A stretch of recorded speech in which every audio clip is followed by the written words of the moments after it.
All right, so it's Men's Mental Health Month. So I wanted to do a topic on that.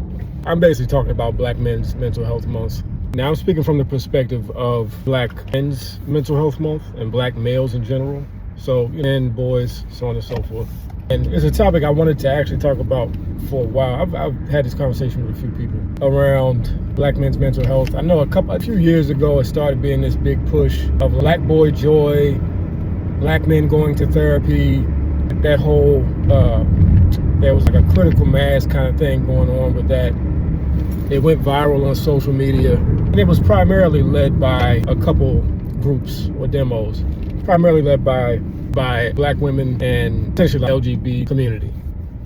And I remember saying to somebody during that time, it's kind of tongue-in-cheek the way that a lot of people say it. Like this new push towards Black men need to go to therapy, Black men need to go to therapy, Black boy joy, Black men smiling, right? And let me preface it with this. I'm not saying that everyone that pushed it had these intentions or had these feelings about it. But I remember saying to somebody, the overarching sentiment from this new push seems kind of disingenuous, right?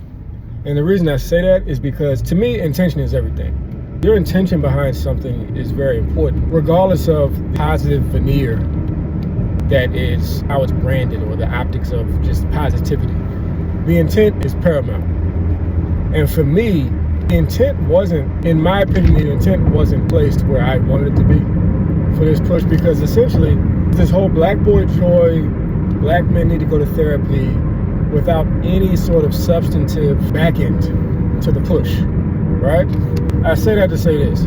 A lot of people, and I'm going to give examples of this once I explain it, saw this push for these two things, Black men going to therapy and Black men smiling, and Black boys smiling. But you didn't see a commensurate push, an expose, if you will, on things that Black men go through on a daily basis to push them to the point where they need the therapy or where they aren't smiling, right?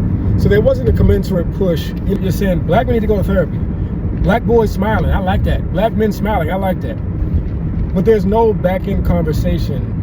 Once you open the hood, not everybody's paying attention. Let's talk about Black men underemployment and unemployment. Let's talk about Black men's incarceration rates. Let's talk about punitive action taken against Black boys more than any other demographic in grade school level 8. Let's talk about Black male businesses not having deep disparities in the amount of access they have to capital, and how they aren't highlighted and they aren't celebrated. Let's talk about Black men getting railroaded in the family court system, leaving them a lot of times depressed, alone, without being able to see their children, or if they do see their children, it comes along with all kinds of hurdles and basically a financial assassination, essentially, where the court system is essentially stealing money from them, even when they support their children financially and their children's life. So